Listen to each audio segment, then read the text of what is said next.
E nós damos prosseguimento, então, ao nosso projeto Bandeirantes Educação. Vamos falar agora da área de humanas, uma área muito extensa e que, por isso mesmo, nos obrigou a dividi-la em duas partes. Vamos começar aqui o Humanas 1, do projeto Bandeirantes Educação. Há 6 décadas, o Anglo prepara candidatos para os vestibulares do país. É um curso jovem, descontraído, sério, responsável. O Anglo sempre esteve na liderança das aprovações. Criou as apostilas, os simulados. O Anglo resolve a apostila caderno e livros teóricos. Desenvolveu um método de ensino que permite ao estudante aprender o máximo em cada disciplina. É por tudo isso que as melhores faculdades começam no Anglo. Eis aí o pesadelo de pais preocupados com o futuro dos filhos. Estudar filosofia para quê? Para fazer o quê com o diploma? Mas acontece que esta atividade, por vezes menosprezada, é muito importante e até mesmo indispensável para o desenvolvimento humano. Em determinadas circunstâncias, a filosofia vira até uma ciência perigosa, justamente porque faz pensar. Mas para quem gosta, vale a pena enfrentar isso tudo e até as dificuldades do mercado de trabalho. Hoje, restrito ao ensino em escolas e universidades. Nós estamos na Pontifícia Universidade Católica do Rio de Janeiro e vamos conversar com o professor Eduardo Jardim, que é professor de filosofia aqui da PUC do Rio e é também o coordenador do curso de pós-graduação da área de humanas da PUC. Filosofia útil? Para que serve a filosofia? O que faz um filósofo? Ele trabalha ou ele só pensa? Ou pensar é trabalho? Os filósofos, geralmente, eles estão trabalhando como trabalho mesmo, que eles têm para a atuação deles é na universidade, né? No contato com os alunos de filosofia e no contato com alunos de outros campos do saber na universidade. E tem também esse campo que está se abrindo, que é o ser professor no segundo grau, nas escolas públicas e nas escolas particulares. Mas eu acho que isso é quase secundário, vamos dizer. Eu não queria nem forçar um pouco, mas enfim, na verdade não. A filosofia ela não tem uma utilidade como as ciências ou as técnicas têm. Não tem utilidade no sentido prático. Não, a filosofia, o que ela vai te possibilitar, o que ela vai te garantir? Ela vai te garantir experimentar as coisas de uma outra forma. Quer dizer, se a filosofia vai te dar algum ganho, vai te dar ganho de riqueza da tua experiência. Quer dizer, ela vai te possibilitar se engajar nas coisas de uma outra forma. Agora, do ponto de vista da sua utilidade imediata, do ponto de vista do gancho imediato com isso que a gente está chamando de o prático, não é por aí. Não é, a definição de filosofia não passa bem por aí. E agora, o aluno que está lá no primeiro, no segundo ou no terceiro ano colegial, para esse aluno, o que a gente pode passar de informação sobre um curso de filosofia? A filosofia diz respeito a todo mundo, né? A filosofia acontece quando a gente tem vontade de compreender, né? E vontade de pensar, vontade de refletir sobre o sentido das coisas. E para isso você precisa basicamente de uma coisa só, ter tranquilidade, né? E o que é um curso de filosofia? Ele vai te assegurar institucionalmente tempo, espaço, tranquilidade para poder refletir. O que se vai encontrar num curso de filosofia? Num curso de filosofia você vai ter a possibilidade de entrar em contato com a tradição filosófica, com as questões que foram levantadas pelos grandes textos da história da filosofia, desde os gregos, e alimentar a tua reflexão no contato com esses textos orientado pelos teus professores e ajudado pelos teus colegas. Quer dizer, basicamente a experiência que um aluno de filosofia vai ter é de leitura, de reflexão, de discussão a respeito dos textos da tradição filosófica e das questões que foram levantadas nessa tradição. Qual será o perfil do aluno que possa vir a ter sucesso no estudo da filosofia? Todo mundo, de uma certa forma, é filósofo, né? Todo mundo, na medida em que se espanta com as coisas, né? E desde uma criança, né, que se espanta com as coisas e se pergunta, mas como é que é mesmo, né? Essa pergunta sempre traduz uma certa vocação natural de todo mundo ser filósofo. Todo mundo é. O que é preciso para se dedicar a essa disciplina filosofia é saber, digamos, administrar bem essa sensibilidade que é de todo mundo, né? Ter cuidado em saber administrar isso, mas todo mundo, de uma certa forma, é filósofo. A filosofia interessa a todo mundo. A cada momento que a gente está se perguntando por um sentido mais profundo, digamos, das coisas, a gente está fazendo filosofia. Então, precisa de sensibilidade e aplicação no sentido de desenvolver isso.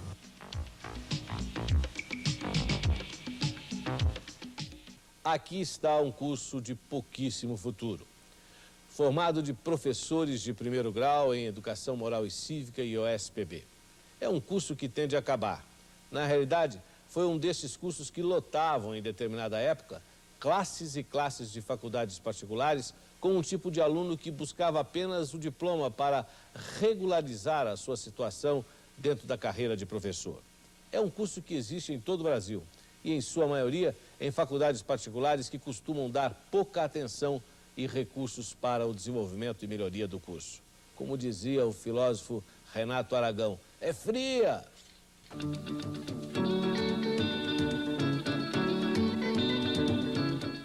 O serviço social foi criado para acabar com o assistencialismo. Sua função básica deveria ser descobrir os mais carentes em cada área e alocá-los conforme as suas necessidades. A profissão vem sofrendo um descrédito por parte dos alunos e é cada vez maior a evasão dos poucos que se animaram a fazer os cursos. Os que insistem nela tentam batalhar para mostrar que podem ensinar a pescar ao invés de dar peixe. O curso é de 3 anos e o destaque é para a PUC de São Paulo.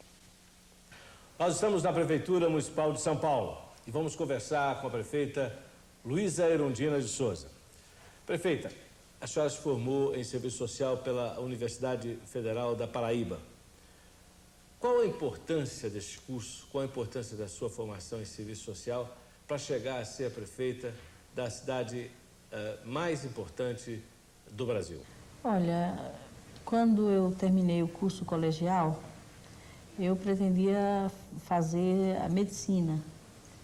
Mas naquela ocasião eu desisti porque eu tive que fazer uma opção, continuar trabalhando e suspendi os estudos para poder dar oportunidade a meus irmãos menores terem acesso à educação e aos níveis de escolaridade que eu já havia conseguido. Depois que eu fiz serviço social, eu me dei conta que a minha vocação era muito mais de assistente social do que de médica. E o que eu posso dizer hoje aos jovens que estão escolhendo ou se definindo por uma profissão é de que se eu tivesse que escolher novamente uma outra profissão, eu escolheria novamente o serviço social. Eu me identifiquei inteiramente com a profissão e ela tem muito a ver com a minha atuação política e com o meu desempenho hoje como prefeita na cidade de São Paulo. Prefeita, há uma história que serviço social hoje não dá camisa para ninguém, não dá emprego para ninguém. A senhora acredita ainda que o jovem que está nos vendo, ele tem a possibilidade de mercado de trabalho fazendo um curso de serviço social agora? Olha, esse não é um problema apenas do serviço social, do assistente social. Eu acho que todas as profissões da área social, sobretudo num país em que a política social não é prioridade, termina enfrentando esses problemas de emprego, problemas no mercado de trabalho. E, por outro lado, eu acho que nunca, mais do que nunca, o Brasil e países como o Brasil precisam do educador social. E o assistente social é isso. O assistente social não é aquele profissional que, historicamente, fazia assistência social, fazia uma ação paliativa, fazia uma ação clientelista. Não. Nós, assistentes sociais, a partir de um certo momento, a partir da década de 60, sobretudo em países como o Brasil, Argentina, Peru e outros países da América Latina, até por uma consciência mais política das implicações da prática profissional, o serviço social começou a ter um outro perfil e começou a ter uma outra prática profissional. Era uma prática mais comprometida com as mudanças que precisam ser feitas nas sociedades onde esse profissional atua e, sobretudo, a característica de um trabalho educativo, um trabalho conscientizador, um trabalho politizador, que ao mesmo tempo que o profissional leva a ajuda material, leva a ajuda para resolver um problema de subsistência, outro problema emergencial de uma dada pessoa, de um grupo de pessoas ou de uma coletividade, ele leva junto a consciência dos direitos, o estímulo à organização das pessoas e grupos no sentido de enfrentar a luta na defesa desses direitos, e ele contribui efetivamente para o avanço da consciência política, para o avanço da consciência de classe e, consequentemente, para a luta mais geral da sociedade na perspectiva da transformação dessa sociedade que passa pela remoção, pela eliminação das causas que provocam os problemas sociais que afetam os indivíduos, os grupos e as comunidades.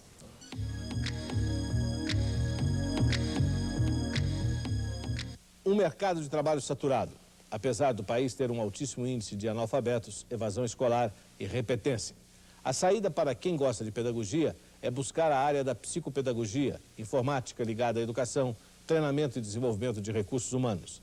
A especialização é outra saída. Orientação, administração, supervisão e inspeção de escolas, educação especial para trabalhos com deficientes físicos e mentais. Há uma infinidade de cursos de pedagogia espalhados por toda parte. Destacam-se a PUC do Rio, a USP, a Unicamp de São Paulo e a Universidade Federal do Rio Grande do Sul.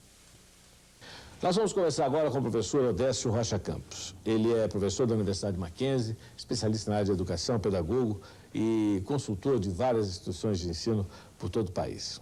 Odécio, me diga uma coisa, todo mundo fica preocupado quando fala em pedagogia, tem aquela história de que o professor tem que usar aquele adesivo lá, hei de vencer, mesmo sendo professor. Existe mercado de trabalho para quem faz um curso de pedagogia? O mercado de trabalho, potencialmente, para o jovem que está interessado na área de educação, diria na área de educação em geral, né, e especificamente na área de pedagogia, tem um mercado aberto. Se nós considerarmos, né, vamos imaginar que São Paulo, somente a grande São Paulo, nasça 1.000 crianças por dia, isso equivale a 30.000 crianças por mês, que multiplicado por 12 vai dar já um número considerável. E se nós multiplicarmos esse resultado por 3, seria então um número altamente considerável, atingindo até a cifra de mais de 1 milhão de crianças. Por que 3? Porque exatamente nesta faixa é que nós vamos encontrar uma grande demanda em educação, o início da demanda em educação aqui no Brasil. Embora possa acontecer uma educação anterior, não é? Mas fundamentalmente aos 3 anos de idade. Veja que o sistema educacional brasileiro irá precisar de professores, de técnicos e de especialistas em educação. E quando eu falo em técnico e especialistas em educação, nós estamos falando fundamentalmente do recurso humano formado pela Faculdade de Pedagogia. O que é pedagogia, Odécio? Bom, nós poderíamos considerar a pedagogia como uma ciência da educação, que é, ao mesmo tempo, ciência, arte e prática. Então, como ciência, ela se baseia em princípios científicos, né, em termos de processo de ensino, processo de aprendizagem. Em termos de arte, ela envolve uma arte, porque fundamentalmente ao pedagogo há a necessidade de ser extremamente criativo. Ele tem que criar, principalmente do nosso país, né, onde a carência de recursos faz com que o pedagogo se transforme num grande criador. Né? E como prática também, porque tudo isso não é uma proposta teórica, mas ela se concretiza dentro de uma sala de aula. Quais são as habilitações dentro da pedagogia? Dentro da pedagogia, nós poderíamos citar, entende, as seguintes habilitações. A primeira, que são as mais tradicionais, né? A primeira, que seria o próprio magistério, isto é, a formação de professores para as cadeiras de educação. Basicamente, entende, a psicologia, a sociologia, a história da educação, a filosofia da educação, não é? Que constituem-se praticamente os fundamentos da educação. Depois nós temos, entende, o que nós denominamos como habilitações, né, como especialistas em educação. Aí nós temos uma outra abertura independente da docência, que seria a administração escolar, a supervisão escolar, a orientação educacional, a inspeção escolar e hoje, com a nova legislação, abre-se uma nova habilitação como especialista, que é o de secretário de escola, que há tempo veio atender a uma necessidade muito grande de termos o secretário da escola engajado como um técnico em educação também, uma vez que ele manuseia dados educacionais. Você tem experiência no primeiro, segundo e terceiro graus. Eu gostaria que você mostrasse para os jovens que estão aí nos vendo a respeito da importância da escolha de uma boa escola. Eu acho que é fundamental a qualquer aluno, independente de ser da área de educação ou não, examinar, por exemplo, os determinados aspectos da escola que ele está ingressando. Qual a estrutura de currículo que ele vai encontrar? O que aquela escola tem a lhe oferecer como currículo, como proposta educacional? Que tipo de profissional ele vai sair dali? Porque isso está na razão direta também do seu sucesso como profissional. Então, existem qualidades, sim, né? E o aluno tem que ser orientado, e aí, entende, cabe uma responsabilidade muito grande da escola de segundo grau, para que ele faça as melhores opções, né, na relação das suas aspirações como profissional. E esse outro aspecto de conhecer as profissões, de ter uma orientação profissional, orientação vocacional, você acha que isso é importante para o jovem que está aí fazendo o seu segundo grau? Ele não consegue isso na escola, consegue? Não, não consegue. Com raríssimas e honrosas exceções, é extremamente difícil nós encontrarmos um bom programa de orientação profissional ou vocacional, né? E veja que é relativamente fácil, né? Porque existe hoje bibliografias especializadas no assunto. É verdade, são poucas, mas existem. Veja, um aluno de terceira série, às vezes faz de manhã o seu curso regular de segundo grau, à tarde seu cursinho, né? Imagine, por exemplo, se ele tivesse na sua escola tapes que falassem sobre profissões, né? E que ele pudesse utilizar a qualquer momento. Ou que ele pudesse ir a um vídeo, né, e alugar um filme. Precisa começar a despertar isso na juventude brasileira. Supriria uma deficiência da escola, né? Porque às vezes também não é a escola que não queira oferecer o programa. Porque é muito difícil trazer a realidade de um mercado, por exemplo, para dentro da escola. Ora, né, existe uma possibilidade aí de nós utilizarmos vídeos, informações impressas, livros especializados em informação profissional e que, como eu estava dizendo, existem algumas instituições aí, como a Carlos Chagas, por exemplo, que fazem um trabalho muito bom. Apoio Anglo Vestibulares. Está no exercício docente a principal atividade do geógrafo, mas desde que o conceito de geografia deixou de ser apenas o de uma matéria descritiva dos aspectos físicos do planeta, a área de atuação vem crescendo um outro setor, assessoria de planejamento urbano e agrário, cartografação geográfica, mapeamento de regiões e confecção de relatórios de impacto do meio ambiente. Entre os mais procurados cursos, o da Universidade de Brasília, o da Universidade de Minas Gerais, do Rio de Janeiro, da USP e da Unesp de Rio Claro, de onde vamos mostrar este curso de geografia. Nós estamos em Rio Claro, no campus da Universidade Estadual Paulista Júlio de Mesquita Filho. Vamos conversar sobre geografia com o professor Walter Cecílio Brino, que é o coordenador de graduação do curso de geografia.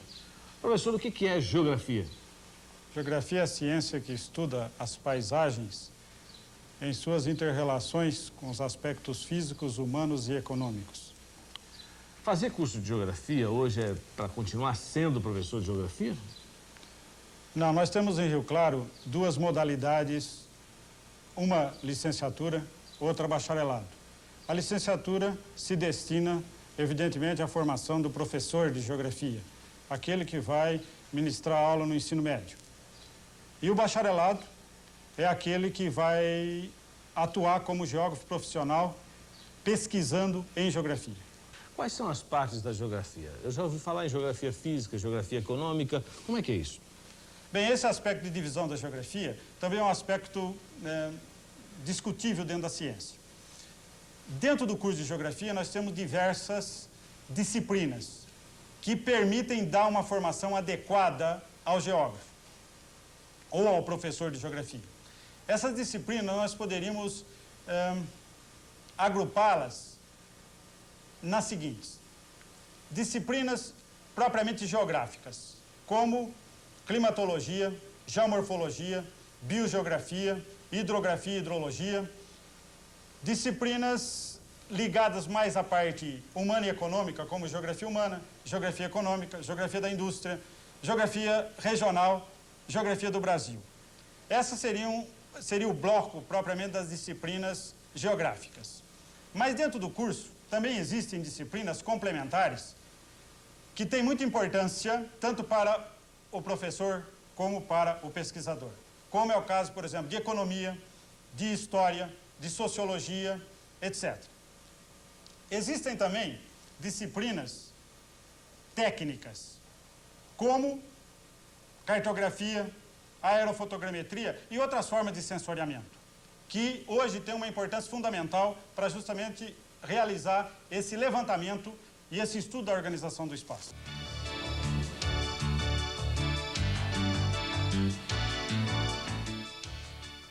Estamos conversando sobre geografia e vamos conversar com um profissional da área, o geógrafo Helmut Tropmeier. O senhor acredita que exista realmente um mercado de trabalho para o geógrafo?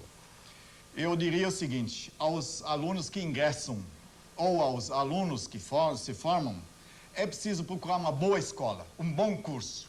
Há necessidade que esse aluno se aproveita todas as disciplinas, tanto a cartografia como a aerofotogrametria, a geografia física, a geografia humana, todas as disciplinas que são dadas, o aluno deve dominar. Somente assim ele entende que a natureza funciona como um sistema, portanto, vê de uma forma integrada. E se ele dominar esse ponto de vista e tem conhecimentos bons em todas as áreas, ele terá um campo aberto de trabalho. Dentro da regulamentação da profissão, quais são as atividades do geógrafo? Olha, a lei é bastante detalhada, mas, resumindo, compete ao geógrafo fazer os planejamentos regionais. Hoje nós vemos outras profissões que estão atuando nessa área, mas ela é especificamente do geógrafo. Todos os planejamentos do espaço geográfico são de competência do geógrafo. É preciso estudar muito para ser geógrafo? Olha, eu acho o seguinte: se a gente quer ser um bom profissional, precisa ser um bom estudante, precisa estudar bastante. Somente, hoje nós sabemos que a competição é muito grande. E realmente só vence aquele que sabe. Além de ensinar, o historiador pode fazer pesquisas como, por exemplo, se dedicar a descobrir aspectos pouco explorados, controvertidos ou mesmo ignorados pela nossa história oficial. O campo é vasto e bastante interessante para quem gosta de lidar com esta reconstituição do passado. A pesquisa histórica sobre o Brasil é feita quase toda no exterior, já que aqui os documentos, arquivos e outros materiais essenciais à pesquisa são muito poucos. Um campo novo que está se abrindo ao historiador é o trabalho de pesquisa e documentação de empresas privadas interessadas em recuperar sua memória ou em fundações especialmente voltadas para este trabalho de recuperação da memória nacional. Nós estamos na FAFISH, da Universidade Federal de Minas Gerais. Universidade que guarda por tradição toda a história do Brasil, desde a Vila Rica até os dias de hoje. E o professor Antônio da Assunção é o coordenador do curso de História da Universidade Federal de Minas Gerais. Professor, o que é história? A história é uma ciência voltada, né, para o desenvolvimento da humanidade. Mas, ao contrário de que muitos pensam que a importância estaria só no passado, ela é muito mais importante para o presente e, consequentemente, para a criação do futuro do que mesmo para o passado. Professor, como é que é o curso de História da Universidade Federal de Minas Gerais? Bem, o nosso curso, ele oferece 2 habilitações. O aluno ingressa através do vestibular, fica conosco de 4 a 5 anos e, nesses 4 anos, ele faz a opção por uma das nossas modalidades de ensino, que uma é a licenciatura e outra é o bacharelado. Agora, em 5 anos, ele pode cursar as 2. Ele conclui, então, o curso dele, ele é licenciado e é bacharel. E a pós-graduação? A pós-graduação depois foi um anseio acalentado por nós há muito tempo e que agora a gente está tendo o prazer de vê-lo concretizado. A partir de 90, nós já deveremos dar início à nossa pós-graduação e ofereceremos um mestrado em História. Hoje ainda existe a ideia de que quem faz o curso de História vai ser professor de História. É isso mesmo, professor? Não.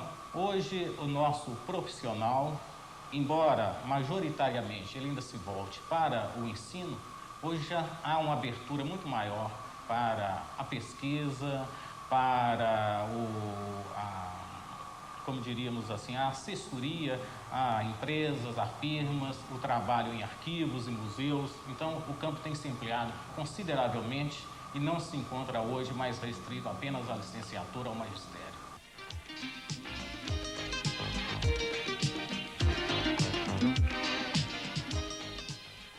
Pois é, por incrível que pareça, nós conseguimos encontrar um profissional de história no Brasil. Nós vamos conversar com Gisele Beigelman Messina. Ela é historiadora. Gisele, me diga uma coisa, o que é ser historiador? O historiador, ele, hoje em dia, né, se posiciona como uma pessoa que, a partir das suas angústias do presente, vai se mover em direção ao passado. Ou seja, nenhum historiador hoje pensaria em tentar recobrar o passado na sua pureza, né? O historiador, ele tenta entender o passado a partir do seu presente, ou seja, ele divide muito mal esses 2 tempos, o presente e o passado. É uma pessoa situada no presente e que, a partir do seu presente, repensa o seu passado ou um passado que, de alguma maneira, o angustia, né? Mas eu acho que o móvel de todo o trabalho do historiador é uma angústia do presente. Aqui para nós, dá para alguém viver da profissão de historiadora? Dá para viver, mas não dá para viver bem. Assim, depende realmente das aspirações da pessoa. Um historiador dificilmente vai ser, a partir do seu trabalho com história, uma pessoa rica, né? Assim, você pensar que a pessoa, com o trabalho de historiador, ela possa ter casa própria, carro do ano, viagens ao exterior, isso é impossível mesmo, né? O que você pode dizer para aqueles jovens que estão nos vendo agora, nesse momento? Há mercado de trabalho para o historiador?